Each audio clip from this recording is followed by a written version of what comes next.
All right, DBE fam, welcome back to the show. We are rounding out part 3 of a 3-part series right now. So this whole little series that we did, I say we because Mike was in episodes 1 and 2 of this series, but this whole little series that we did was all around masculine and feminine energy, as well as masculine and feminine brain, and just the way that we show up in our business. So if you missed out, make sure you go back because part 1 is really juicy. It's a little bit spicy.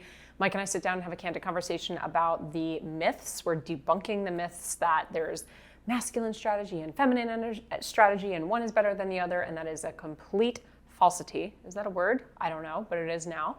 And so in part 1, we talk all about that. Part 2, we dive into the science behind the left brain and the right brain and how we all have both, but we do tend to default to one side of the brain, left being the masculine, right being the feminine. I break down all the different types of tasks and everything in that episode. And Mike and I chat and share some stories of just what we've had realizations around the last few years and growing up, and stories that we've told ourselves and all sorts of things. In part 2, we also dropped a free download for you, which we're going to put in the show notes here as well. So in part 3, you can get it here as well. And that download breaks it down for you visually to show you the left side and the right side of the brain, breaking down all the different tasks and things that go on naturally occurring on each side. And we give you a little fill in the blank chart so that you can start to really understand sort of what your defaults are, as well as what are the things that you like doing naturally and that you don't love doing, maybe that you want to outsource, or just the sheer fact that it might be why you feel so exhausted at the end of the day if you're doing those tasks that are going to require much more of your energy. So in part 2, we also talked real quickly about how the University of California did this research project, and they found that when we task switch, or when we toggle right to left side, we actually burn up about 23 minutes. It's 23 minutes and 15 seconds for us to come back to a clear focus. And so as we jump from one thing to another, just in our life, not even in our business, while we think we're multitasking, our brain is about 23 minutes behind us. And so this is why sometimes it leaves us feeling so exhausted at the end of the day when you feel like maybe you didn't even do a lot. You're like, I didn't really move the needle that much on my to-do list, but for some reason I'm just fried. This could be the very reason. So in part 3 today, I'm going to be diving into exactly how I structure my day. And of course, as always, take what you want and leave the rest. Understand it's also taken me years to get to this point because it's like moving chess pieces on a board. And sometimes we need to wait until there's a piece out of the way so that we can then move to that next piece. I know nothing about chess other than watching that Netflix show that came out. So I apologize if I got it wrong, but you know what I mean? Like, sometimes you have to go backwards in order to go forwards. So it's taken me a really long time to get to where I am today. What I'm going to give you today are tools and tips. Like I said, take what you want, leave the rest. You're most likely not going to be able to implement all of these things in a one-shot deal and have your calendar magically just fix. Not that there's anything broken with it, but also understand that there are going to be things in your life and in your schedule that are out of your control to an extent. There's going to be circumstances and things that come up that are going to mess with your schedule. So in my opinion, there's no perfect schedule, but there is a perfect way that you can approach your schedule, and that's going to be with whatever works for you. So that's what we're talking about today. So quick little recap without going into it. The left side of our brain is going to be our logical side. That's going to be planning. That's going to be logic A to B. That's going to be focused tasks, structured approaches like debriefs, administrative, data, numbers. All of that's going to be on your left side. So think really working on the business, not in the business. And then the right side of the brain is going to be the creative flow of literally creating things, right? So creating content, filming videos, doing podcast interviews, doing coaching calls. That's very nurturing, that back and forth. Writing emails, doing anything branding wise, all of that's going to be on the right side of the brain. That's going to be more feminine. So in a perfect world, we'd be able to just separate the two and never have them mishmatch. And that would be great for your energy to increase your own productivity and to decrease the overwhelm and sort of burnout that you might be feeling. But again, I understand that that's not realistic, right? There are just certain things that are on our calendar. If you're listening right now, you might even have a 9-to-5 job where you're doing your business as a side hustle. Maybe you're not an entrepreneur at all. You don't want to be one. Maybe you are a parent and things come up with your kids all the time that are sort of out of your control. So the idea here is to just like take pieces and do the best that you can. Now, there is a concept that we've all learned about called time blocking, and we've also heard of batch working, right? Time blocking essentially is what we're talking about today, where for a block of time, you're doing one particular type of task, or you're staying in one particular type of energy, aka the left brain or the right brain, for a certain amount of time. So let's say I allot 2 hours for me to be creative. Maybe the specific goal is that I'm going to try to write as much content as possible. I'm going to be writing captions, or I'm going to come up with ideas for reels. Maybe I'm actually going to be editing photos or videos. Maybe I'm going to be sitting down and be playing on Canva to make quote tiles. So I'm going to give myself, let's say, 2 hours, a block of time where I'm going to do that particular task, and I'm going to do it on do not disturb, and I'm on airplane mode, and I'm not going to switch back and forth between writing an email and going back to the thing and getting interrupted by a coaching call and then doing something administrative for my team. I'm just going to block that time off. That's the idea of time blocking. So in this very moment, as I'm recording this YouTube/podcast episode, I did block 2 hours of time to record a bunch of podcasts. Now, that also is called batch working, right? I'm batching a bunch of podcasts next to each other. Some people love batching content creation. Some people love batching emails. I kind of see them as one and the same thing. So whether someone's talking about blocking off time or batch working, I really do see them as the same thing. And ultimately, you're going to do what works best for you. So for me, I don't love batching content ahead of time unless it's something specific like I don't love writing captions in a batch. I write my captions on the fly. That's just what I do. Don't tell me it's right or wrong. It's been working for a decade, right? I love to write my captions on the fly. However, if I'm going to film a bunch of podcasts or I'm going to film some reels, I like to batch those. The camera's on, my makeup is done, I'm going to change my outfits, I'm just going to batch them out. I'm going to get 4 done, 5 done, 12 done, and move on from my day. And then at a different time, I'm going to batch the sitting down and editing part. Because while both of those things are very creative, it's just a very different energy. Like the output of doing this, and when I film things, I do like to maybe get dressed up or put makeup on. When I'm editing, I don't necessarily need to or care to or want to. So that could be something that I'm even doing. Maybe if we're taking a road trip somewhere, I could be doing it just sitting on the couch on a lazy day and I'm sort of behind the scenes editing. So I will batch out that type of work. I love sitting down and doing a bunch of Canva at the same time. But again, I don't love batching writing captions. I do batch out when I'm writing emails, right? I'll block off a time that I sit down. Perfect example would be this morning. So this morning I actually went to a coffee shop for about 4 hours and I was working on a webinar or like a masterclass that's coming up. And so I was doing all of the slides, soup to nuts. Like I wanted to go from beginning to end with no interruptions, get the whole thing done so that my one continuous thought of how I was going to be presenting this was done. But that also meant that I needed to craft the outline for it ahead of time so that I wasn't trying to come up with the ideas on the fly, because that in itself is a completely different energy. Still creative, still feminine, but it's a totally different thing. So in order to prepare myself to go to the coffee shop today for 4 hours to make the slides, whether it was last week or 2 weeks ago or 3 weeks ago, I had sat down at a different moment in time and gave myself an hour to write out the entire outline. And same thing goes with even zooming out further, figuring out where do we want to go with this and what is it going to look like and how many emails do I have to write and what are those emails going to be. So what I do when I schedule is I really look at there's 5 different layers to scheduling, and most of us do this backwards, myself included. Most of us will put ourselves last, which is pretty crazy.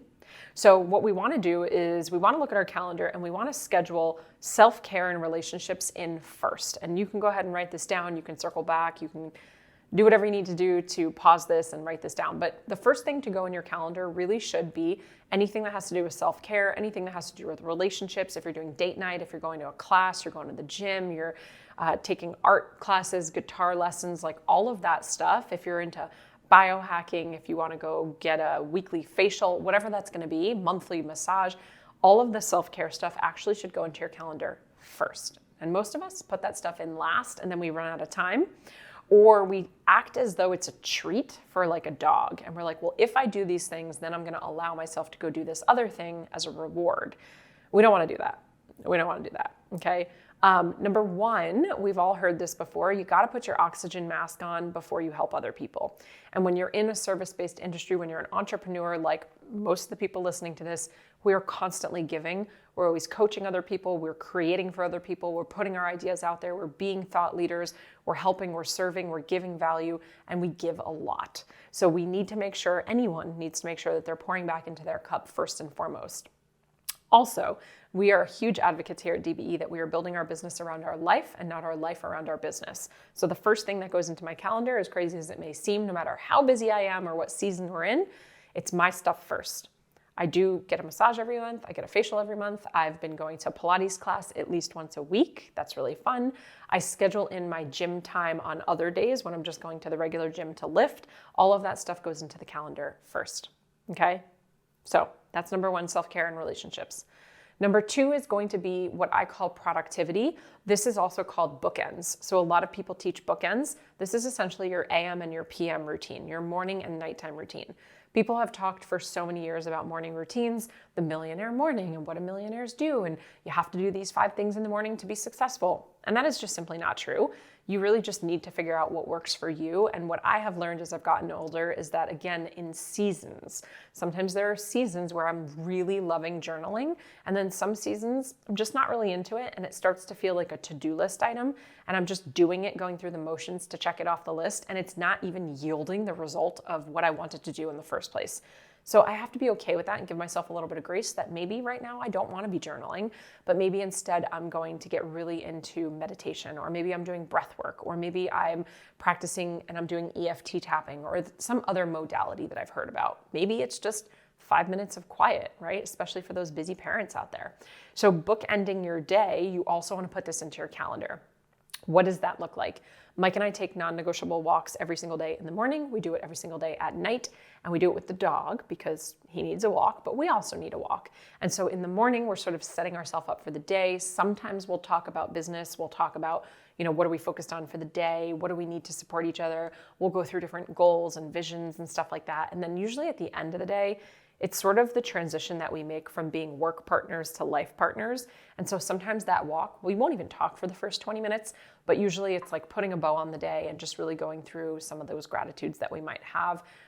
If you can't do something like that, if you don't have a partner, you can't do it with a partner, you don't have the ability to walk twice a day, that's fine. You're just gonna fit in. Maybe it's like no screen time, you shut your phone down, at 8 p.m. every night. Maybe you're someone who loves to take a bath. Maybe you like to read at night. So really just figuring out how can you bookend your day with things that are, again, going to fill your cup up, but also move the needle in your goal, move the needle in your business. And part of your, let's say, nighttime routine might just be putting your fitness clothing out in a nice little pile for tomorrow morning. Maybe it's putting your supplements out. It's getting your coffee machine ready to go in the morning. These are different things that we can do every night. I know even for me, we have a Berkey water filter. Like part of the nighttime routine is filling that Berkey water filter with new water for tomorrow so that when I wake up, we have a full filter. It's not rocket science. It's not like this big thing. It's not some crazy hard routine. It's just what is that routine? And really bookending in your calendar. So after your self-care and relationships go in your calendar, the next thing that's going to go in is your bookend of AM and PM productivity. And again, take what you leave and want the rest. Take what you need and leave the rest. Sometimes I'm reading, sometimes I'm not, right? Like pick and choose from your toolbox. The third thing is going to be your deep work, all right? Your deep work is going to be very focused work. You can consider this batch working, and this is where you want to make sure that you are doing things like time blocking or batch working so that you can stay in that particular type of energy, in that particular side of your brain, in that one task sort of area for a small amount of time. Now, I always will mark deep work at 90 minutes. So if I could do an hour, that's great. Anything less than an hour is usually not enough time for me to really get deep, hence why it's called deep work. So I love a good 90 minutes. I do find for me, after about 110, 120 minutes, aka 2 hours, my attention span might start to go. I might start to feel a little bit tired. I definitely at that point need to stand up and move around. So I love a good 90-minute block. And so when I'm doing something like right now, recording this podcast, I blocked off 90 minutes in my calendar and I'm going to get to it. Now, if I'm done with the 90 minutes and I'm not done with a podcast, of course, I'm still going to continue talking and finish, but I'm also going to stop when I'm done with this episode and I'm going to allow myself a break. I'm going to move around. I'm going to go get fresh air. I'm going to come up with new ideas. I might stop for the day. If I choose to do a little bit more and I have that flexibility in my calendar, then I can totally go for it while I'm feeling really energized. But the key here is like, let me just get 90 minutes of writing down. Let me get 90 minutes of our team meeting done. Let me get 90 minutes of whatever this task might be. And inside of that smaller container of 90 minutes, you can do something called the Pomodoro technique. So the Pomodoro technique is the concept that you're going to do hard focused work for 20 or 25 minutes. And then you're going to take a 5-minute break regardless if you want to or not. In fact, if you Google Pomodoro technique, Pomodoro, Pomodoro technique, like the tomato, you're going to see there's going to be tons of stuff that pop up on YouTube where they actually have binaural beats. It's kind of like almost like a brown noise, like a hum, kind of sounds like an airplane, where a beat will come on for 20 or 25 minutes and then it will change and the audio track will change for 5 minutes, and that's a trigger indicator that it means it's time to stop. Now, using something like the Pomodoro technique would not work if you're doing something like a podcast recording, because that would be very interruptive. It would interrupt you. But if you are doing something like writing an email, working on a sales page, something like that, you can do the Pomodoro technique. And what is supposed to happen is that when that timer goes off on that 5-minute break, you are supposed to stop. Even if you're in the middle of writing a sentence, the trigger is supposed to make you stop and make you stand up and go move. You can do squats, you can do jumping jacks, you could take a walk, you can go to the bathroom, you could refill your coffee. But what you want to do is you want to stop what you're doing, and then you want to come back to that work again for 20 to 25 minutes. The Pomodoro technique is taught in 4 cycles. So you're essentially doing 20 minutes on, 5 minutes off, 4 times through, bringing you to just over an hour. All right? So that's a great technique you can use. So first in our calendar goes self-care and relationships. Second is going to go all of your AM, PM productivity, or your bookends. Third is going to be your deep focused work. That's really the biggest needle that you got to move that day. It's the one task. If you've ever read the book, The One Thing by Jay Papasan and something Keller and Papasan, they wrote The One Thing. It's a couple hundred pages of this great concept, that one thing, right? We overestimate how much we could do in one day, but we underestimate how much we could do in a month or a quarter or a year. So really, like, what's the one thing you need to get done today? That's going to be your deep focus. The fourth thing is going to be your scheduled work. Your scheduled work is usually the thing that people put in their calendar first. i.e., if you have a 9-to-5 job, when I was a teacher, I had to be at school at 8:40 and I was out at 3:25. So that's my scheduled work day. It doesn't change. It's sort of out of my control, for lack of a better term. Obviously, I could quit. I did, right? But like, for context of my job, 8:40 to 3:25 was my scheduled work. That hunk was taken out of my calendar regardless of what else I wanted to do those Monday through Fridays for however many weeks out of the year, right? 50 weeks or whatever it was. So your scheduled work is then going to be things like meetings, coaching calls, podcast interviews, speaking on stages, things that you are getting either scheduled for or you are scheduling for yourself. The mistake that most of us make is we put those things in our calendar first. And again, if we were to now look backwards, all of a sudden as we fill in the scheduled work and then we do the deep work, the things that we have to do that actually move the needle, that are causing us the most overwhelm and stress, and then we consider, if we have time, doing a workout or a meditation, and then we put in all of the fun things that we consider a treat or reward, well, that's how we get to a place where all of a sudden we're just always working, and we're never doing anything for fun, and we're never taking time off, and we haven't had a vacation in so long, and we're feeling burnt out and exhausted and unproductive and not creative. Okay? So we want to do it the other way, like I said. So first, relationships and self-care. Second, AM and PM productivity for your bookends. Third is your deepest work, the to-dos that are going to get the needle moving. Fourth is going to be your scheduled work, which is the stuff that feels like it just is always there. And then fifth is going to be what I call a loop list, L-O-O-P, loop list. So if you're anything like me, you have a lot of things that you need to do. Most of the time, there's stuff for your life. Return things from Amazon, call the plumber, send a birthday card to a friend. It's like that type of stuff. Even fold the laundry. That stuff gets put on the Post-it note over and over and over, and you sort of just move it from one Post-it note to another until you get to a point where you're like, it's been 4 months and I still haven't scheduled the eye doctor appointment, right? So what I do is, for me, it's usually on Friday. I love to give myself an hour. Maybe it's an hour and a half. Hour and a half would be a really good deep work session, where I schedule out in my calendar a block of time, hour to an hour and a half, called loop list. I then go into my calendar, not into my calendar, I go into the note section of my phone where I have a running list. I have a tab, a running list of things that keep getting added to that loop list. And they're getting added in chronological order of when they appear. Now, of course, if it's something like a birthday, even though that might have gotten added last, it might take precedence because it's more important because the person's birthday is going to pass. I understand that. But 99% of the time, what you want to do during your loop list hour or block is you want to start at the top of the list and you're just going to chip away. You're just going to chip away. If you get one thing done from the loop list, awesome. If you get 5 things done, that's great. Next week, maybe you get 20 things done. You don't judge yourself. It's not a race. It's not a game. You're just going in order and you don't cherry pick. So again, there are going to be the extenuating circumstances of like, you got to make this doctor's appointment because you're going to be out of town or it's someone's birthday and you need to mail it before it's too late. Someone got engaged, you want to send the gift, right? Occasionally there's going to be that 1% where those take priority and they go to the top.